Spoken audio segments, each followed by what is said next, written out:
हा सत्संग संत रामपालजी महाराजांचा असून मराठी भाषिक भक्त समाजास सहज समजावे म्हणून हिंदी भाषेतून मराठी भाषेत रूपांतरित करण्यात आलेले आहे.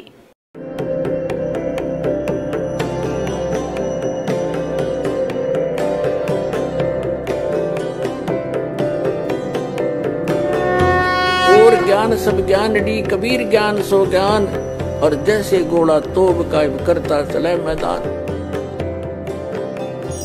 जगद्गुरु तत्वदर्शी संत रामपालजी महाराजांचे अमृत वचन सर्व पवित्र धर्मांच्या व पवित्र शास्त्रांच्या आधारावर. तर त्याने ही गोष्ट सांगितली आमनीला. आमनी म्हणाली, तर मग झालेच काम, तुम्ही भंडारा करा. तुमच्याकडे धन तर भरपूर आहे, परमात्म्याने दया करून ठेवली आहे, सेठ आहात तुम्ही तर, आणि भंडारा करा. आता तिने म्हटले होते एका दिवसाचा, त्याने 3 दिवसाचा केला, कारण सढळ हाताचा होता की जर एका दिवसात नाही आले गुरुजी महात्माजी, 3 दिवसांचा धर्म भंडारा केला आणि खूप दूरपर्यंत चिठ्ठ्या पाठवल्या.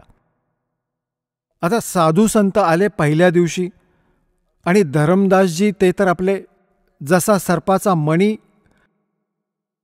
हरवला तर तोच बघत राहतो, तसे भंडारा खाणारे खात आहेत, खायला घालणारे खाऊ घालतायत, आणि तो असे बघत जात आहे. बघितले की नाही आले. पूर्ण दिवस गेला. परत बसून रडला पूर्ण रात्र. सकाळी परत हीच स्थिती राहिली. दुसऱ्या दिवशी पण. तिसऱ्या दिवशीची दुपार झाली आणि आतून जी वास्तविक हाक, हृदयातून साथ त्याने घातली की हे परमात्मा, आज दर्शन द्या आपल्या दासाला, नाहीतर सकाळी तुमचा दास जिवंत नाही राहणार, आत्महत्या करेन, आत्महत्या करून मरेन, माझ्याकडून जगले नाही जाते. ती भक्ती मी करू नाही शकत, आणि पुढचा कोणता रस्ता मिळाला नाही या जीवनात, याचे काय करू मी? असेच पशुसारखे जीवन जगून हा शेवटचा निर्णय त्याने हृदयापासून केला. ते तर अंतर्यामी आहेत की आज गोष्ट बिघडेल. एक कदंबाचे झाड होते, जिथे तो भंडारा चालू होता तिथून 100 फूट दूरवर परमात्मा येऊन तिथे विराजमान झाले सतलोकातून चालत. 1 मिनिटात इथून तिथे पोहोचतात, आणि धरमदासजी बघतच होते. कोणी साधू संत तिथे बसलेल्यांना बघून मग इकडे तिकडे पाहिले, तर समोर काय पाहिले की हो हे बसलेत. एकदम पळत पळत गेला आणि जवळून पाहिले की हे तेच स्वरूप, जिंदा महात्म्याचे रूप. चरणात पडले आणि असं छातीशी कवटाळलं, जसं बालक जसं कवटाळतं आपल्या मात्यापित्यांना चिकटतं तसं.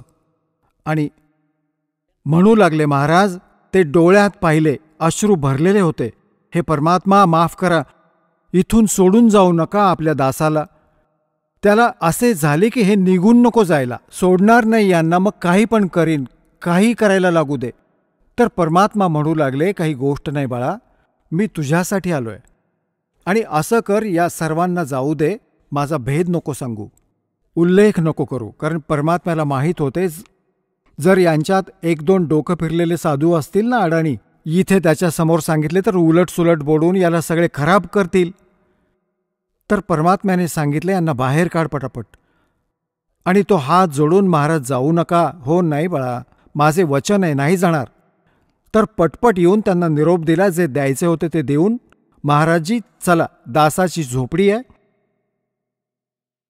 आता घरी घेऊन आले भगवानांना. आमनी देवी ला म्हणू लागले की ये आले, मला मिळाले माझे धन. एक आसन दिले बसायला. भगवान बसले, कबीर साहेब, पती पत्नी दोघे एक पाय पकडून, आणि परमात्म्याच्या पायाशी बसले.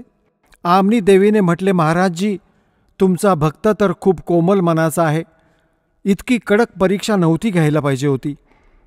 हे तर रडून रडून मेले असते, मी थोडीशी हिंमत देत होते यांना. परमात्म्याने म्हटले, बाळा, याला मी दुःखी यासाठी केलं की हा काळाचा वकील बनला होता. मी जे पण ज्ञान देत होतो हा उलटा वाचत होता.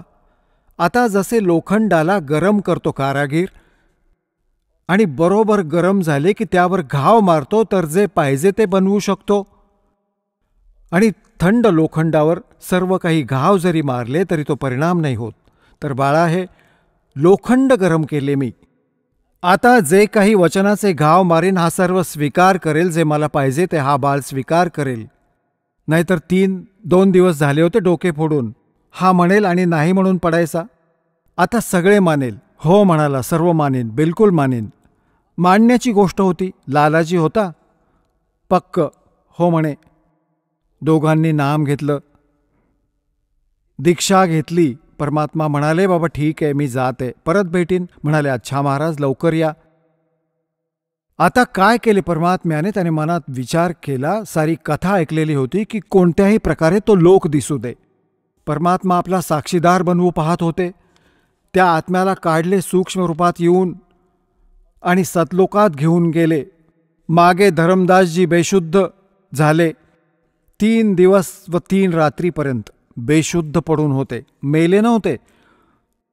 हृदय धडधडत होते, श्वास चालू होता, परंतु बेशुद्ध होते. नातेवाईक एकत्र जमले. आजूबाजूचा गाव जितके काय ते सगळे लोक आले, कारण की शेठ होता. जंतर मंतर झाडा केला, सगळी औषधे जडीबुटी केली, काही आराम नाही पडला. आणि परमात्मा काढून घेऊन गेले सतलोकात. सर्व स्थिती दाखवली जशी परमात्म्याने अन्य आत्म्यांना दाखवली होती.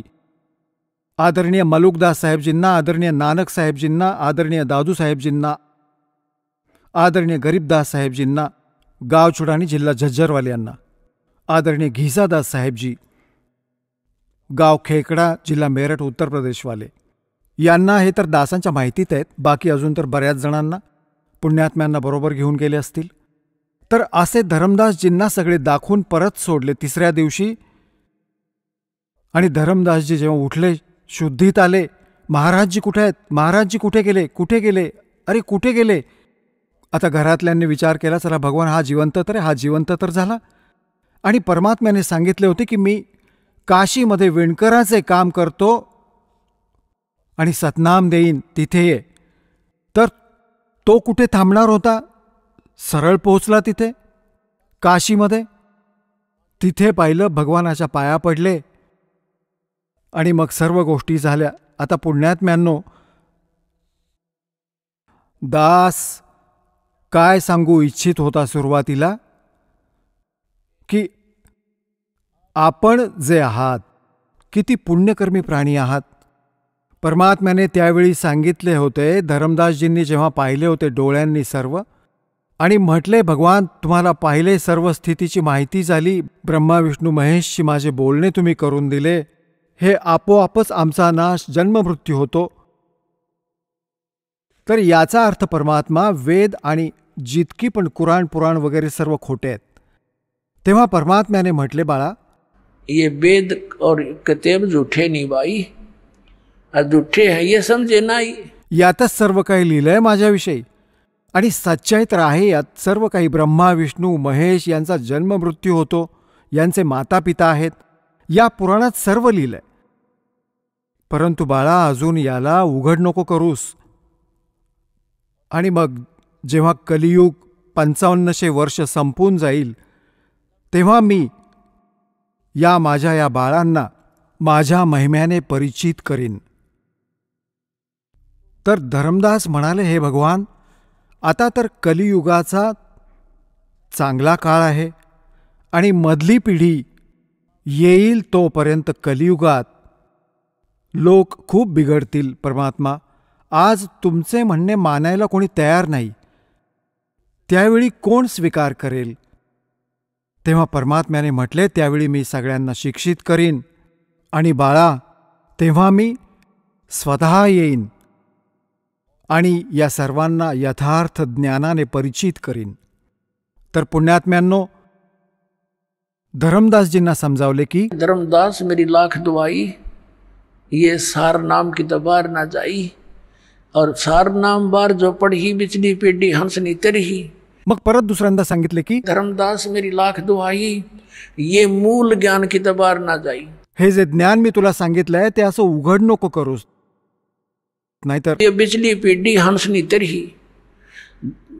मूल ज्ञान तू तब तक छुपाई जब तक ये 12 पंथ मिट जाई. हे काळाचे जे 12 पंथ चाललेत ते हे सर्व सांगून टाकतील जे आहे सर्व काही. हे सर्व चालू आहे तोपर्यंत यांचा शेवट होईल, जे काही यांना सांगायचं आहे त्याचा. आणि मग मी स्वतः जाईन किंवा माझा अंश पाठवीन. परमात्म्याने म्हटलंय की जो गरीबदासजींचा 12वा पंथ असेल, हा 12वा पंथातील शेवटचा पंथ, तर त्यातच पुढे जाऊन मी येईन. तर परमात्मा नाही आले तर दासाला पाठवले.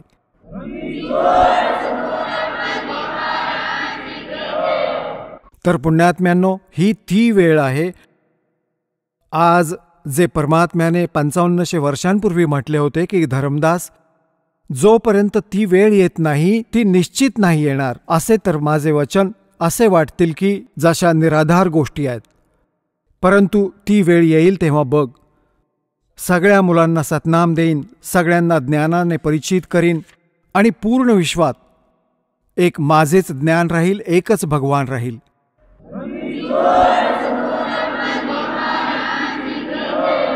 आणि सगळ्यांना सतनाम देऊन पार करीन, माझे वचन आहे. तर पुण्यात्म्यांनो, आज तुमचा जन्म या वेळेस आहे. तुम्ही किती पुण्यकर्मी प्राणी आहात. कोणती लेखणी नाही दासाकडे, कोणते शब्द नाहीत जो आपल्या नशिबाला सांगू शकेन. धन्य आहेत तुमचे माता पिता ज्यांच्याकडून जन्म झाला. बोलो सतगुरुदेव.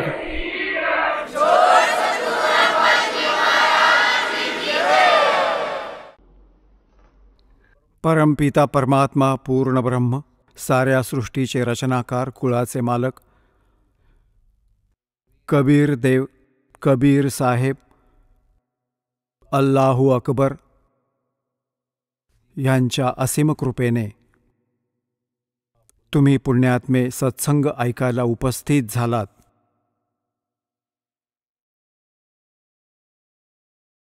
सत्संगाचा उद्देश हा असतो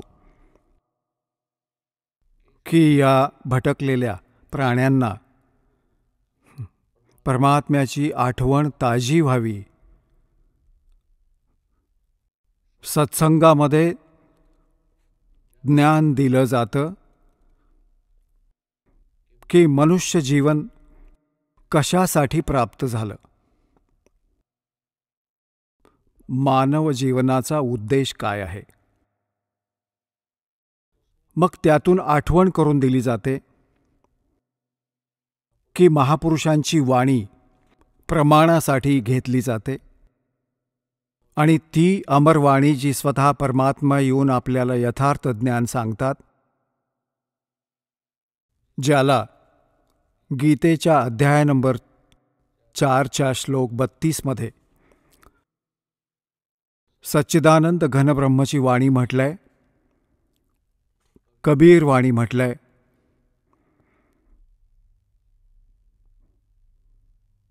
ती अमरवाणी परमात्मा स्वतः सांगतात आपल्या मुखकमलातून. तर ह्या महापुरुषांच्या आणि परमात्म्याच्या त्या अमरवाणीला आधार बनवून सत्संग सांगितला जातो आणि त्यामध्ये सत्संगामध्ये सर्व सद्ग्रंथ सुद्धा आधार बनवले जातात आणि त्यांच्या आधाराने जे ज्ञान सांगितलं जातं तो सत्संग आहे.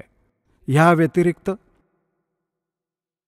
अजून काही वचने ऐकवली जातात, प्रवचने ऐकवली जातात, सत्संग करतात आणि ते आपल्या पवित्र सद्ग्रंथांशी वा त्या महापुरुषांच्या अमरवाणीशी वा परमेश्वर कबीरांच्या अमरवाणीशी जुळत नाहीत, तर तो सत्संग असत नाही. कारण की त्यांच्यामध्ये सत नसते, सतचा अभाव असतो. सगळ्यात आधी सत्संगात ही माहिती दिली जाते, मानुष जन्म पायक नहीं रटे हरि नाम, जैसे कुआ जल बिना बनवाया क्या काम. मानुष जन्म दुर्लभ है, मिले न बारंबार। जैसे तरवर से पत्ता टूट गिरे, वो बहुर न लगता डर। परमात्मा, पूर्ण ब्रह्म, सत्पुरुष कबीर देवजी कबीर साहेब जे काशी शहरामध्ये एका विणकराची भूमिका घेऊन आणि परमात्म्याचे जे गुण आहेत त्यांचे प्रमाण देऊन आपल्या अमृतवाणीचे उच्चारण करून यथार्थ ज्ञान देऊन ते सशरीर आले होते, सशरीर निघून गेले. ते पूर्ण परमात्मा आहेत आणि परमात्म्याच्या ज्ञानाला परमात्माच सांगू शकतो. जीव तर अंदाज बांधतात. काही श्रद्धाळू म्हणतात की संतांनी कसे आपले अनुभव सांगावेत. ह्या सद्ग्रंथांचा किंवा पोथ्यांचा आसरा घेऊ नये असे विचार असणाऱ्या व्यक्तींचं असंही मत असतं की सर्व जेवढेही ग्रंथ आहेत ते मानवाच्या रचना आहेत, त्यांचा स्वतःचा अनुभव आहे. पुण्यात्म्यांनो, हे सर्व अज्ञानाच्या आधारानेच प्राणी बोलू शकतो आणि हे अज्ञान दूर करायला सत्संगाची आवश्यकता असते. जसे देशाचे संविधान असते, ते पण एक पुस्तक आहे, ते पण एका मानवाने लिहिलंय. तुमची गोष्ट मान्य करून चालू. आणि कोणी अन्य मानव आपल्या स्तराचं अजून विधान बनवून लिहितो आणि छापतो आणि वाटतो, तर त्याची काय व्हॅल्यू आहे, काय उद्देश आहे, काय लाभ झाला त्याचा? ते व्यर्थ आहे. अशाच प्रकारे परमात्म्याच्या विधानाला लिहिणारा भले कोणी मानव असला, जसे श्री वेदव्यासजी आणि श्री धरमदासजी आणि श्री गोपालदासजी, लिहिणारे मानव आहेत, परंतु ते संविधान परमात्म्याचे आहे आणि त्या विधानाच्या अनुसार ज्याचे वचन नसतात, त्या रचने अथवा परमात्म्याच्या ज्ञानानुसार कोणी अन्य व्यक्ती, ऋषी, महर्षी वा कोणी संत मंडलेश्वर महंत यांचं पुस्तक परमात्म्याच्या विधानाशी जुळत नसेल तर ते व्यर्थ आहे. दुसरी गोष्ट अशी की संतांना हवं की कसा आपला अनुभव सांगावा, पुस्तकांना आधार मानू नये. हे सुद्धा एखाद्या बालकाचे विचार असू शकतात ज्याने कधी शाळा बघितलीच नाही. जसे शिक्षक असतात, शाळेत शिकवतात अध्यापक, त्यांचा एक निर्धारित पाठ्यक्रम असतो, सिलॅबस म्हणतात त्याला, आणि जो शिक्षक सिलॅबसच्या बाहेरचं ज्ञान देतो व सिलॅबसच्या अनुसार ज्ञान देत नाही, ते भलेही वाचून दाखवो किंवा त्याला आठवून तसे सांगो, वचने तीच असली पाहिजेत जी पाठ्यक्रमातील पुस्तकांमध्ये विद्यमान आहेत. तर तो शिक्षक ठीक आहे, हितैषी आहे, आणि जो त्या पाठ्यक्रमाच्या पुस्तकांबाहेरचे स्वतःचे काही भलतेच सांगतो, तर तो शिक्षक ठीक नसतो. आता जसं परमात्म्याची माहिती परमात्म्याने येऊन सांगितली आणि त्यांनी हेही ज्ञान दिलं की तुम्ही असं असं करा, ज्या कारणाने तुम्ही तिथे ते स्थान प्राप्त करू शकाल जिथे गेल्यानंतर पुन्हा परत कधीही संसारात यावे लागत नाही. त्याला पूर्ण मोक्ष म्हणतात.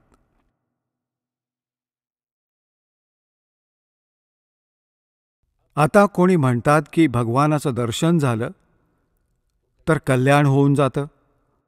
परमात्म्याचं दर्शन खूप चांगली गोष्ट आहे, मोठ्या पुण्यवान लोकांनाच ते होऊ शकतं. पण परमात्म्याच्या दर्शनाने कल्याण, मोक्ष नाही होणार. परमात्म्याने येऊन जे ज्ञान दिले आहे त्याच्या अनुसार भक्ती साधना, नामाची कमाई, यज्ञ हवन, जी पण काही माहिती दिली आहे ती केल्याने मोक्ष मिळेल. उदाहरणार्थ, जसे पवित्र हिंदू धर्मामध्ये आपण मानत राहिलो आणि मानत आलोय जोपर्यंत हे ज्ञान नाही होत की भगवान शिवजी आणि त्यांची धर्मपत्नी पार्वतीजी एकत्रच राहायचे, एकाच परिवारात, आणि सगळ्यात जास्त दर्शन पार्वतीजींनाच मिळायचं. परंतु कल्याण नाही झालं. तिचं कल्याण तेव्हा झालं जेव्हा तिला भगवान शिवजींनी मंत्र दिला आणि पार्वतीने जप केला. तेव्हा तिचे इतके कल्याण झाले जेवढे भगवान शंकरजींद्वारा दिलेल्या मंत्राने व्हायचे होते. पण तो पूर्ण मोक्ष नाही. तरीही जो विषय त्याला धरूनच चालूया.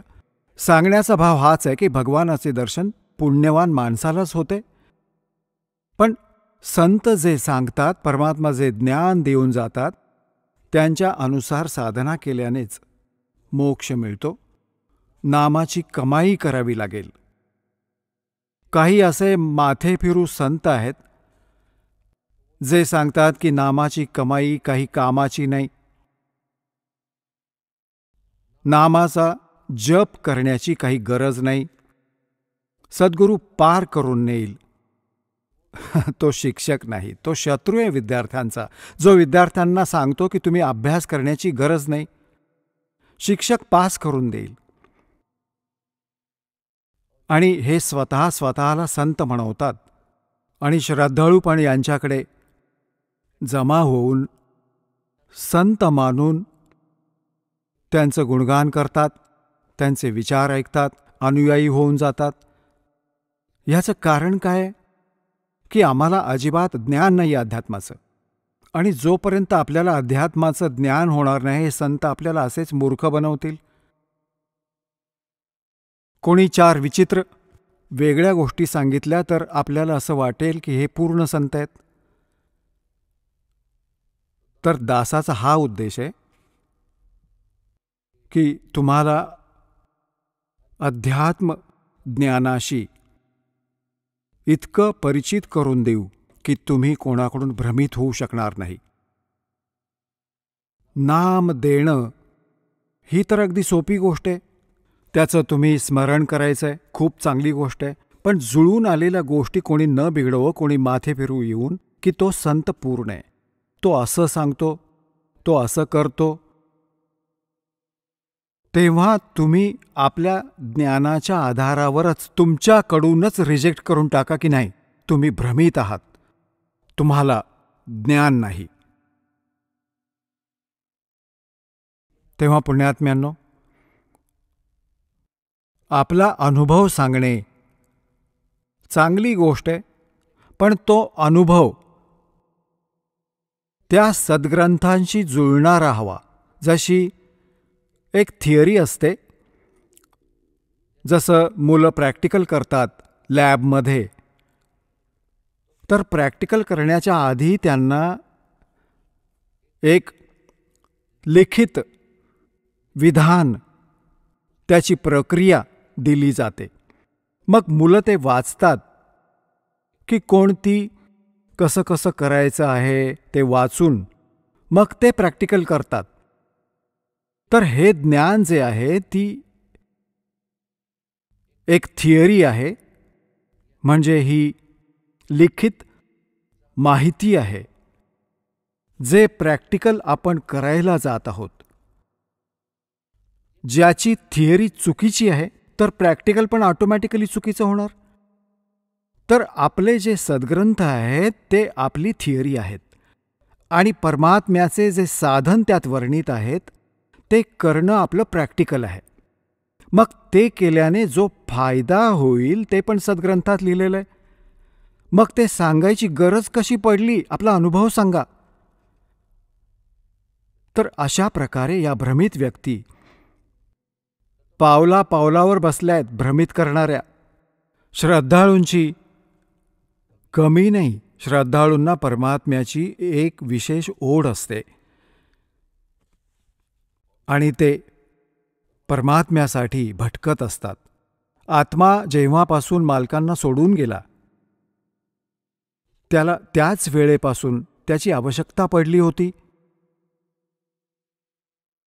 ज्या भक्त आत्म्याने सृष्टी रचना ऐकली आहे त्याला ज्ञान आहे की आधी तर आपण आपल्या स्वेच्छेने ह्या काळ भगवानासोबत लागलो आणि भगवानाशी विन्मुख झालो.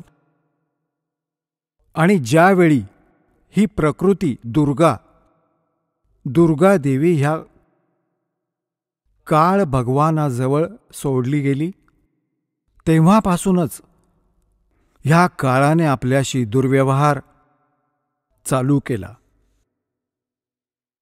आणि त्या दिवसापासून आणि आजपर्यंत आपल्याला त्रासाशिवाय काही मिळालं नाही. तर त्याचवेळी तिला कळलं होतं, या दुर्गेला पुकारत होती, भगवान मला वाचव. आपल्या पायावर कुऱ्हाड मारून आपण इथे आलो आणि पुकारा करतात भगवान वाचव. आत्तापर्यंत आपण या भगवानाची प्रार्थना करत होतो जो आपल्याला दुःखी तर करू शकतो, सुखी नाही करू शकत. तो कोण आहे? हा ब्रह्म आहे. ज्योती निरंजन काळ आहे, ज्याच्या लोकात आपण इथे राहतोय. आणि ह्याचे 3 पुत्र आहेत, रजगुण श्री ब्रह्माजी, सत्गुण श्री विष्णूजी आणि तमोगुण श्री शिवजी. आपण यांना पण विनंती करतो, आमचं रक्षण करा. हे स्वतःचं रक्षण नाही करू शकत, कारण की ते सक्षम नाहीयेत, ते समर्थ नाहीयेत. हेही आपल्या कर्माची फळं भोगत असतात आणि त्यांनाही इतकाच अधिकार दिला गेला आहे की जो जशी कर्म करेल त्याला तुम्ही तसंच फळ देऊ शकता. ह्यापेक्षा वेगळं तुम्ही काही करू शकत नाही. हे केवळ आपल्याला आपण केलेली कर्मच देऊ शकतात. आणि हे काळ भगवानाच्या अधीन आहेत, हे विवश आहेत आणि आपलेच हे बंधू भगिनी आहेत. यांची पूर्व पुण्याई अधिक आहे, त्यांना उच्च स्थान प्राप्त झालं या ब्रह्मांडातील. पण हे तुमचे साथीदार आहेत, शत्रू नाहीत. पण ते विवश आहेत. ह्या काळ भगवानाच्या इशाऱ्याशिवाय ते काही करू शकत नाहीत. आणि त्यांना केवळ जसं कर्म प्राणी करतो तसंच फळ देण्याचाच अधिकार आहे, ह्यापेक्षा वेगळं काही नाही. ना हे कोणाला सुखी करू शकत, ना ते कोणाला दुःखी करू शकत. यांच्याशिवाय ज्या इतर देवता आहेत त्यांची तर गोष्टच सोडा. तर सांगायचा अर्थ हा की जेव्हापासून आपण ईश्वराला अंतरलो, संकटे झेलतो आहोत, महाकष्ट उपसतो आहोत आणि असेच तडफडत आपण शरीराचा त्याग करतो आणि आपण ईश्वराचा धावा करतच राहतो आणि सुनावणी बिलकुल होत नाही. जे कष्ट यायचे ते येतातच. तर आपण कोणत्याच भगवानाचा धावा करतो जो सुख देऊच शकत नाही. आणि जो भगवान आपल्याला सुख देऊ शकतो, आपल्या प्रारब्धामध्ये म्हणजे नशिबामध्ये लिहिलेल्या पापांचा नाश करू शकतो. कारण पापांचा नाश झाला तरच सुखी होऊ शकतो जीव. तर त्याची आम्हाला माहिती नाही, त्याचं ज्ञान नाही. कारण ह्या काळाने आपले अनेक एजंट तयार करून ठेवलेत, ज्यांना संत म्हणतात, महंत म्हणतात. मंडलेश्वर आचार्य आणि शंकराचार्य म्हटलं जातं. यांनी पूर्ण मानवाला भ्रमित करून टाकले. आणि त्याचबरोबर हे काझी आणि हे मुल्ला आणि हे पीर आणि हे ख्रिश्चन धर्माचे फादर, हे सर्व भ्रमित आहेत. यातल्या कोणालाच अध्यात्माचं पूर्ण ज्ञान नाही. हे सर्व काळाचे एजंट आहेत. हे ब्रह्मचेच पुजारी आहेत. आणि आपल्याला पूजा करायची आहे परमाक्षर ब्रह्मची, तो परमाक्षर ब्रह्मच सर्व पापांचा नाश करू शकतो. आणि जोपर्यंत पापांचा नाश होत नाही, जीव सुखी नाही होऊ शकत. तर पुण्यात्म्यांनो, सत्संगात सगळ्यात प्रथम तर याची आठवण करून दिली जाते की मनुष्य जीवन कशासाठी प्राप्त होतं. मनुष्य जीवनाच्या कार्याचं वास्तविक ज्ञान होऊन जातं की आपण काय केलं पाहिजे, यातून मोक्ष प्राप्तीचा प्रयत्न केला पाहिजे. कल्याणासाठी सगळ्यात जास्त प्रयत्न केले पाहिजेत. तर मग त्यानंतर गरज पडते की गुरु पूर्ण असावा.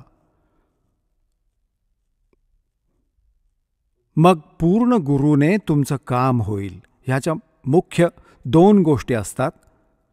प्रथम, पूर्ण संतांची प्राप्ती झाल्यावरच तुम्हाला सत्संग प्राप्त होईल. आणि सत्संगाने हे ज्ञान होतं की मनुष्य जीवन का मिळालं होतं.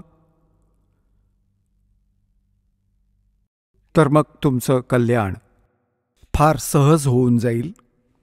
तर पुण्यात्म्यांनो, जे संपूर्ण ज्ञान आहे, संपूर्ण आध्यात्मिक ज्ञान आहे, ते पूर्ण संतच सांगू शकतो. आता जसं परमात्म्याने सांगितलंय की मानुष जन्म पाय कर नहीं रटे हरि नाम, जैसे कुआ जल बिना बनवाया क्या काम.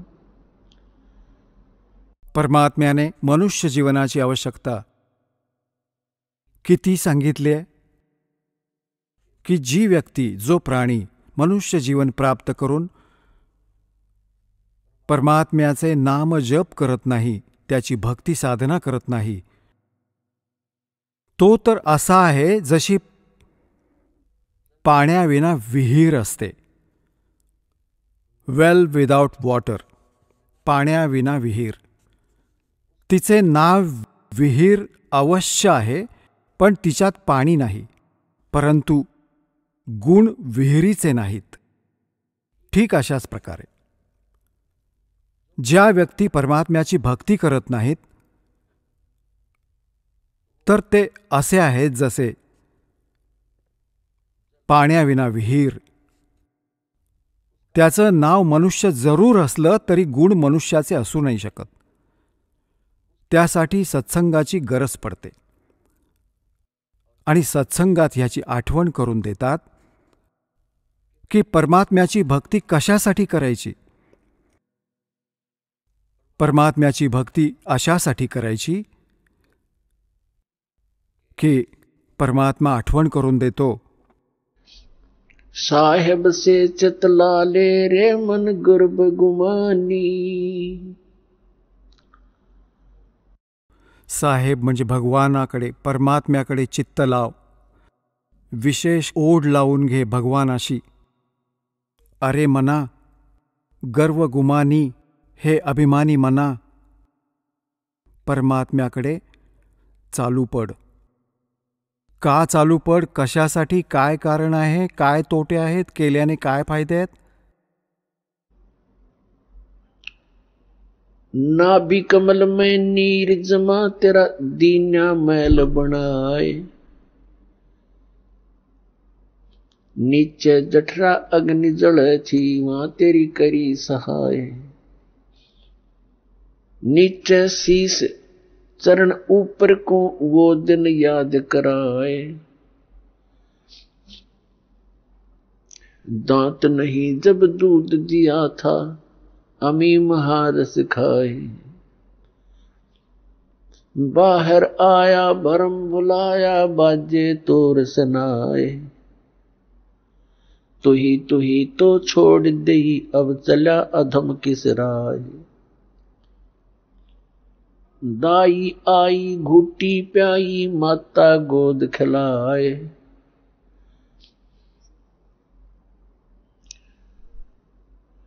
तू ही तो छोड़ दिया, इब चला अधम किस राय. आता काय सांगतायत परमात्मा की जेव्हा तू आईच्या गर्भात होतास एक विशेष संकट झेलत होतास. खाली डोकं होतं, वर पाय होते तुझे. आणि जेव्हा संकट येतात तेव्हा प्राणी परमात्म्याची नक्की आठवण काढतो. आईच्या गर्भात ह्या प्राण्याला पूर्ण चेतना होते की मी कोणत्या कारणाने ह्या जेलमध्ये अडकलोय. त्यावेळी तो परमात्म्याकडे प्रार्थना करतो की हे भगवान, एकदा माझ्या संकटाचं निवारण करून दे, मला बाहेर काढ. मग आजीवन तुझी भक्ती करेन, 2 वेळच्या जेवणासाठी धंदाही करीन, पण भगवान तुला नाही विसरणार. त्यावेळी त्याला आपल्या पूर्वीच्या जन्मजन्मांतरीच्या फिल्म्स बघायला मिळतात आपल्याच अंतःकरणात.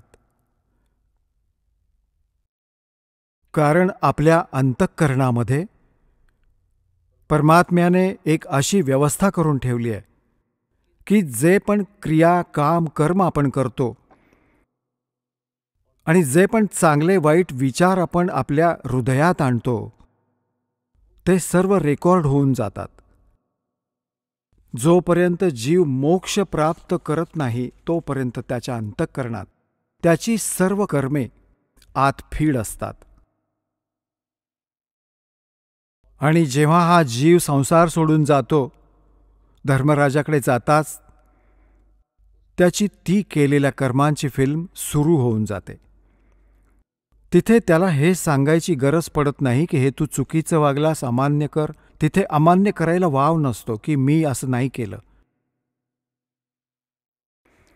तर त्या फिल्मला बघत तो प्राणी आपल्या आधीचे मनुष्य जन्म व्यर्थ गेल्याचं त्याला खूप आठवतं व तो खूप रडतो.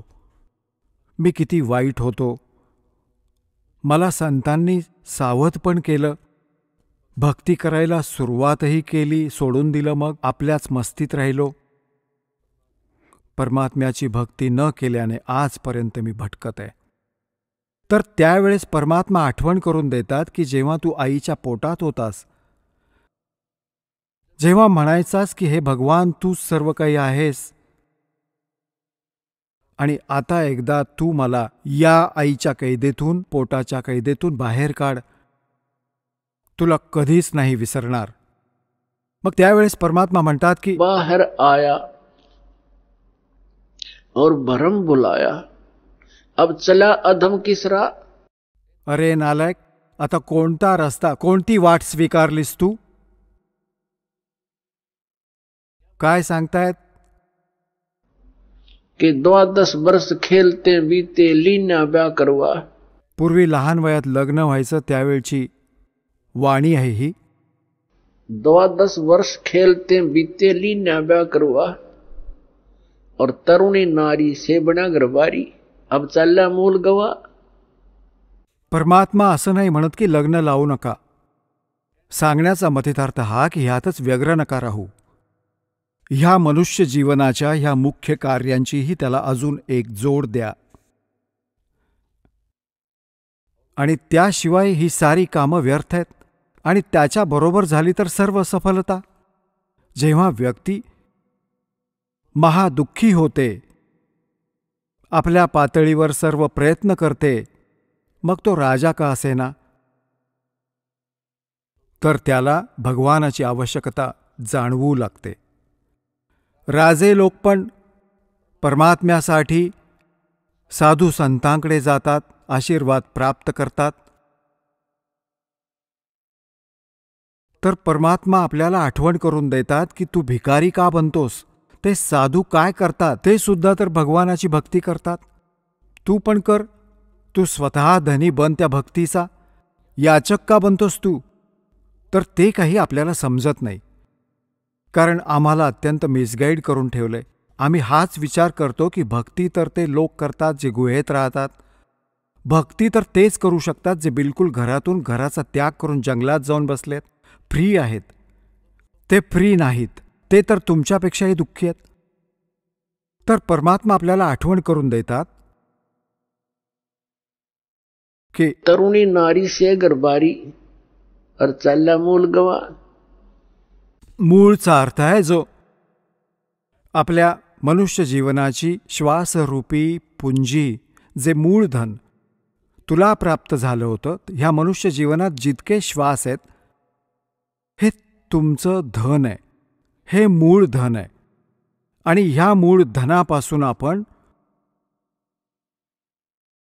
पुढे व्यापार करायचा होता, सौदा करायचा होता आणि त्याला दुप्पट तिप्पट चौपट करायचं होतं. परमात्मा म्हणतात कि 3 लोक और भवन चतुर्दश सब जग सौदे आही, और दुगने तिगणे और किए चौगणे और किन्हु मूल गवाही. 3 लोक आणि भवन चतुर्दश हे सर्व आपल्या सौद्यासाठी आले आहेत. जसं कोणी व्यक्ती विदेशात निघून गेली किंवा दुसऱ्या शहरात निघून गेली, 2, 4, 10 लाख रुपये घेऊन व्यापार करण्याच्या उद्देशाने, की त्या 10चे 20 करीन, आपल्या नेकी नीतीने कमवीन आणि त्या पैशाने जाऊन हॉटेलात मौज मस्ती करत असेल, व्यापार करत नसेल, बिझनेस करत नसेल, तर ते मूळ धन खर्च करतोय, त्याला वाया घालवतोय आणि एके दिवशी कंगाल होऊन स्वदेशी परत येईल आणि कुठेतरी मजुरी करेल. आणि दुसरी व्यक्ती त्या 10 लाख रुपयांनी माल खरेदी करते, विकते, दुप्पट तिप्पट करत असेल, तर त्याने त्याचा यथार्थ लाभ प्राप्त करून घेतलाय. ठीक अशाच प्रकारे ज्याला मनुष्य जीवन प्राप्त झालंय, ही पुंजी खर्च करतायत. कोणी मंत्री झाला, कोणी पंतप्रधान झाला, कोणी जज झाला, कोणी IAS IPS बनला, कोणी फॅक्टरीचा मालक बनला. हे पूर्वीचं धन आहे तुमचं. काही मनुष्य जीवन तुम्हाला मिळालंय, ते तुम्ही पुण्यवान प्राणी असल्यामुळे धनवान आहात भगवानाच्या धनाने. ज्याला मनुष्य जीवन प्राप्त आहे त्याच्याकडे मूळ धन पूर्णतः आहे. बाकी उच्च पद मिळणं, राजा बनणं हे त्या भक्ती धनाचा एक एक्स्ट्रा भाग आहे. हे केवळ दान पुण्याचं फळ आहे ह्याचं. आणि मूळ पुंजी ती भक्तीची, ती सगळ्यांची मनुष्य जीवन प्राप्त प्राण्यांची एकसारखीच असते ज्यांना मनुष्य जीवन मिळालं. मग तो रिक्षाचालक असो वा मजूर असो किंवा शेठ असो वा मंत्री किंवा पंतप्रधान, कोणीही असो, भक्ती धन तुमचं जे आहे, नामाच्या कमाईचं धन, तर ते सगळ्यांचं सारखं आहे. राहता राहिली पुण्य, तर त्या पुण्यानेच उच्चपद प्राप्त होते. तर सांगण्याचा भाव आहे दासाचा की जो ह्या मनुष्य जीवनाच्या या मूळ धनाने परत आपली कमाई सुरू करतो, परमसंतांना शरण जाऊन उपदेश प्राप्त करून मग आपल्या त्या दैनिक कार्याच्या बरोबरच ही पण एक मजुरी करतो, तर तो दुप्पट तिप्पट आणि चौपट करतो आहे आपल्या मूळ धनाला. आता परमात्म्याने येऊन हे ज्ञान दिलंय आणि यथार्थ ज्ञान तर भगवानच देऊ शकतात. जीव तर अंदाज बांधतात. तुम्ही पहा, पवित्र 4ही वेद आणि श्रीमद भगवद्गीतेत जे ज्ञान आहेत ते गॉड गिव्हन आहे. आणि परमेश्वर कबीरजींची वाणी ती गॉड गिव्हन आहे, स्वतः परमेश्वराने येऊन सांगितली आहे. आणि त्या महापुरुषांची वाणी जे परमात्म्याशी परिचित झाले, ज्यांना भगवान सरळ येऊन भेटले, स्वतःशी परिचित करून परत सोडलं, त्यांची वाणी पण गॉड गिव्हन आहे. कारण त्यांचा अनुभव डोळ्यांनी पाहिलेला आहे, परमात्म्याच्या त्या वाणीशी मिळता जुळता असतो.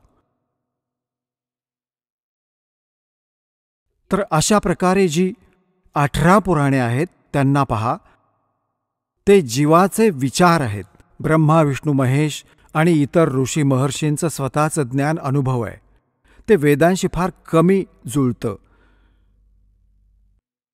तर अशा प्रकारे आपण इतरांच्या अनुभवाला आपल्या भक्ती मार्गाच्या सहयोगात नाही घ्यायचंय, आधार नाही मानायचंय.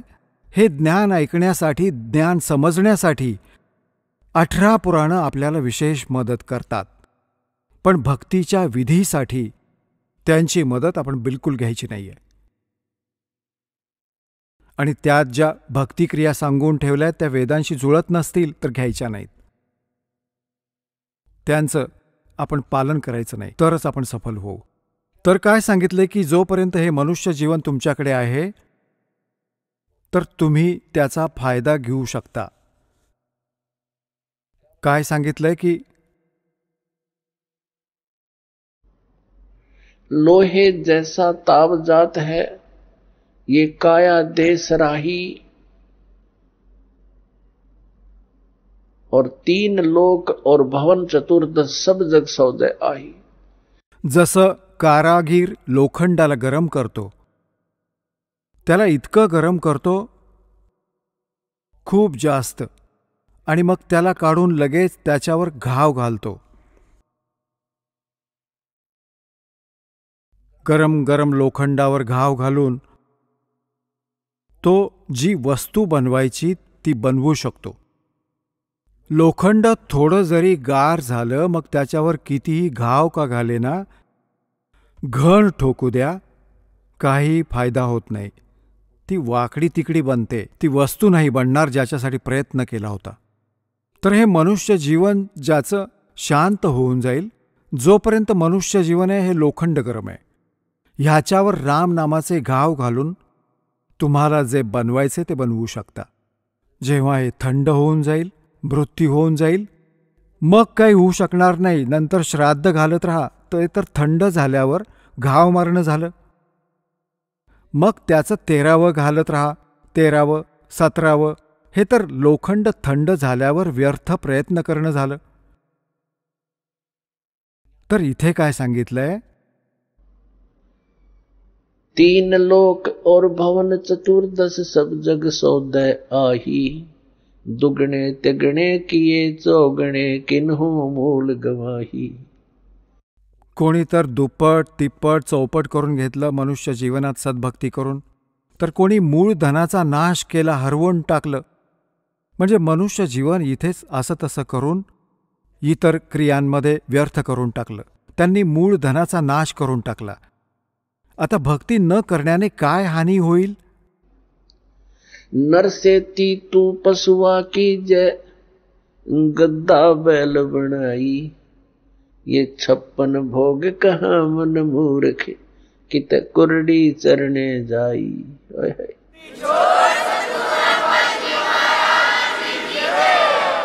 चला आता आपण त्या श्रद्धाळूंचे अनुभव जाणून घेऊयात ज्यांनी जगद्गुरु तत्वदर्शी संत रामपालजी महाराजांकडून नामदीक्षा प्राप्त केलेली आहे, तसेच त्यांच्याद्वारे सांगितलेल्या भक्ती मार्गावर चालत आहेत.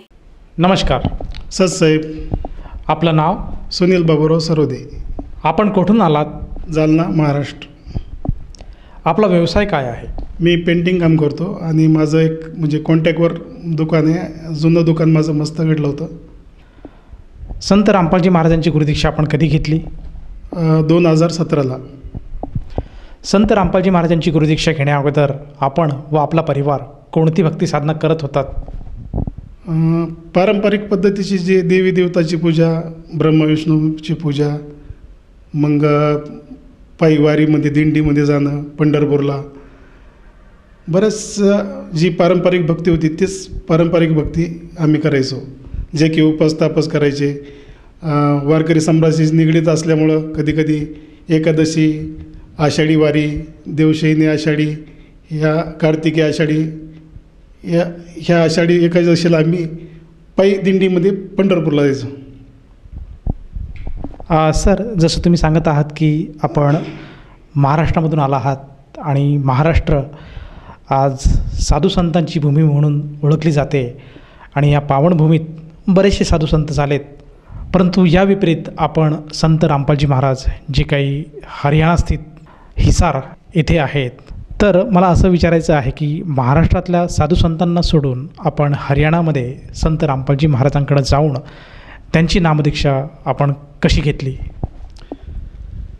सगळे सांगायचे की मुक्ती 4 प्रकारची असते, पण ती मुक्ती कशी हे कोणीच कधी सांगितलेलं नाही. जसं की समीपता, स्वरूपता, सलोकता आणि सायुज्यता ही सर्वात मोठी मुक्ती सांगितलेली. पण एकाही साधू संतांनी ती कुठल्या पद्धतीनं मिळवता येते, कुठल्या पद्धतीने ती मिळवायची, तिची भक्ती कुठल्या पद्धतीने करायची, पूजा कुठल्या पद्धतीने करायची, तिची साधना काय हे कोणीही सांगितलं नाही. ज्यावेळेस माझ्या संपर्कामध्ये काही भगत जे आले त्यांनी ज्ञानगंगा पुस्तक मला वाचायला दिलं. ते वाचल्यानंतर मला ते पुस्तक खूप आवडलं आणि ते पुस्तक आवडल्यानंतर मी ठरवलं की एक दिवस मी नामदीक्षा घेणार. सर, जसं तुम्ही सांगत आहात की संत रामपालजी महाराजांचे काही अनुयायी आपल्या संपर्कात आलेत आणि त्यांनी आपल्याला संत रामपालजी महाराजांनी लिखित ज्ञानगंगा हे पुस्तक आपल्याला वाचायला दिलं. तर मला असं विचारायचं आहे की संत रामपालजी महाराजांनी जे काही ज्ञानगंगा नामक पुस्तक लिहिलं आहे, त्या पुस्तकामध्ये अशी काय माहिती आहे की त्या माहितीला आपण आश्रित झाला आणि आपण त्यांच्या शरणात आलात? खरी भक्ती कोणची, कुठल्या परमात्म्याची, परमात्मा कोण याची माहिती संत जगद्गुरू संत रामपालजी महाराज हे पूर्णपणे सांगतात. कारण तत्वदर्शन ह्या जगामध्ये कोणीच करू शकत नाही, ते फक्त संत रामपालजी महाराजच करू शकतात. कारण त्यांनी मोक्ष कसा मिळवावा आणि मोक्षाची पहिली पायरी कुठून आहे, प्रथम नाम घेतल्यानंतर जी अनुभूती मला आली त्यानंतर मी ह्या भक्तीमध्ये पूर्णपणे लीन झालो. आणि आजही मी सांगतो की जगामध्ये संत रामपालजी महाराज यांच्यासारखा पूर्ण मोक्षदायी सद्गुरू कोणीच नाही. सर, आपण असं कसं सांगू शकाल की जगामध्ये आज संत रामपालजी महाराज यांच्याशिवाय कोणीही असा तत्वदर्शी संत नाही किंवा कोणीही असा संत नाही जो आज मानव समाजाला मोक्षाचा मार्ग दाखवू शकेल? मी जी पारंपरिक भक्ती करत असताना जे काही संकट, आधी व्याधी, शारीरिक आजार, बरेचसे कष्ट करून आपण उसनवारी करून ती भक्ती आपण कंप्लीट करत होतो, पण कुठलाही लाभ मात्र मला त्यातून होत नव्हता. आणि ते लाभ न झाल्या कारणाने बरेचसे आजाराला मला तोंड द्यावं लागलं, बऱ्याचशा आजारांना मला म्हणजे खर्च करावा लागला, पण त्या भक्तीतून असं साध्य म्हणून काहीच झालेलं नाही.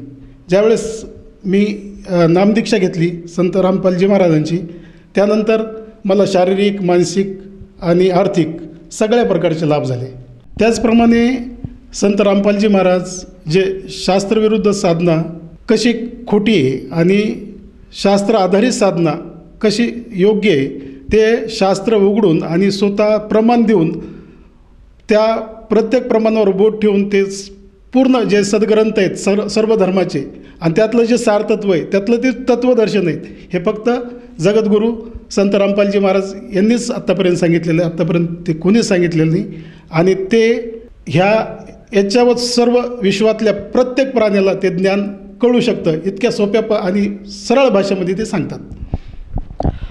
सर, जसं तुम्ही सांगत आहात की आजच्या घडीला संत रामपालजी महाराज शास्त्रानुकूल भक्ती काय आहे, शास्त्रानुसार मानव समाजाने भक्तिविधी कशी केली पाहिजे, परमेश्वर कोण आहे आणि मानव जन्माचा मूळ उद्देश काय आहे याबद्दल संत रामपालजी महाराज त्यांच्या सत्संगामधून वारंवार सांगत असतात. आणि हे ज्ञान आपल्याला पटलं, आपल्या मनाला ते भावलं म्हणून आपण त्यांच्या शरणात आलात. तर मला असं विचारायचं आहे की जेव्हा आपण तत्वदर्शी संत रामपालजी महाराजांची नामदीक्षा घेतली त्यानंतर आपल्या जीवनामध्ये आपल्याला काय काय बदल आढळले? सर्वात महत्त्वाचा बदल सर काय आहे की जो एक शारीरिक जो मला आदिव्याधी होती ती ही नामदीक्षा घेतल्यापासून पूर्णपणे निवळली. जसं की मला जालन्यामधीतले बरेचसे जे 2-3 डॉक्टर आहेत त्यांच्याकडे मी माझ्या तपासण्यासुद्धा केल्या त्या. डॉक्टर मोरे म्हणून होमिओपॅथी तज्ज्ञ आहेत, डॉक्टर देशमुख आहेत ते पण होमिओपॅथी तज्ज्ञ आहेत. मी पूर्ण त्या आजाराच्या मुळाशी जाऊन त्यांची विचारपूस केली, त्याची चौकशी केली.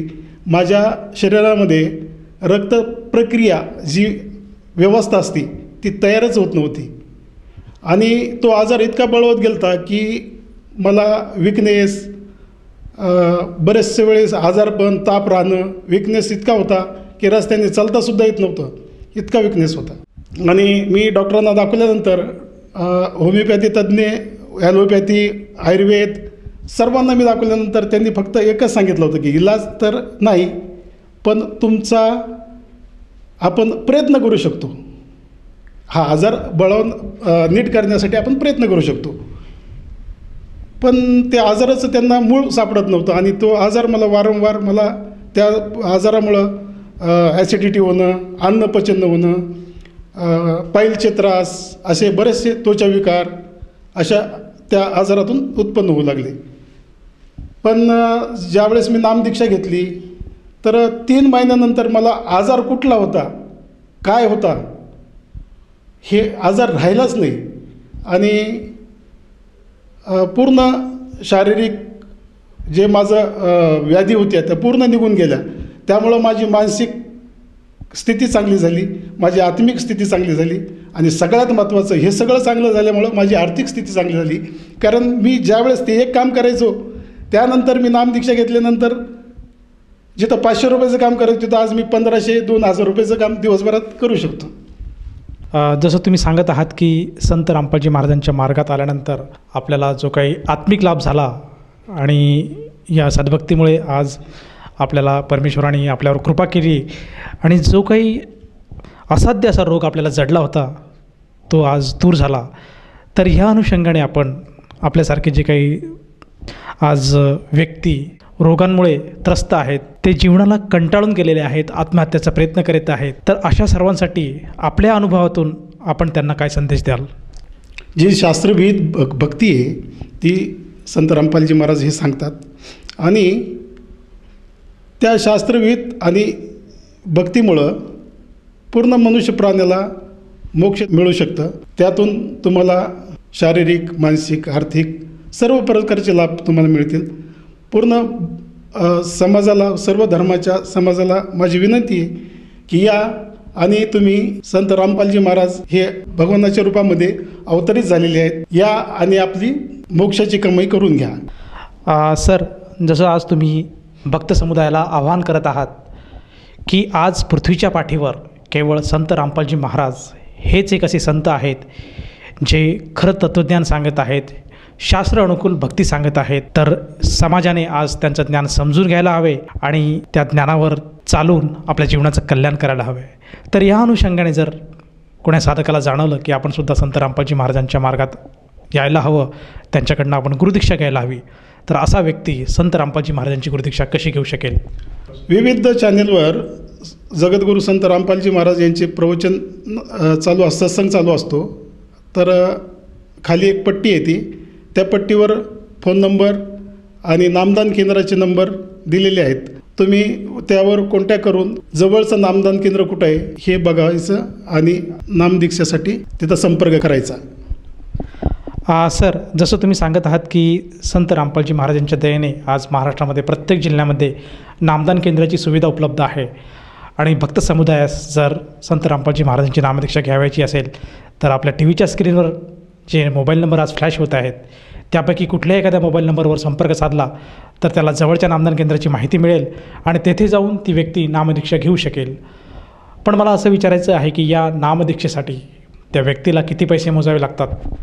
कुठलाही 1 रुपयाचा पैसा लागत नाही. हे नाम घेताना कुठल्याही प्रकारचं मानधन किंवा काही घेतलं जात नाही. केंद्रावर हे नामदान तुम्हाला निःशुल्क मिळतं. धन्यवाद सतसाहेब.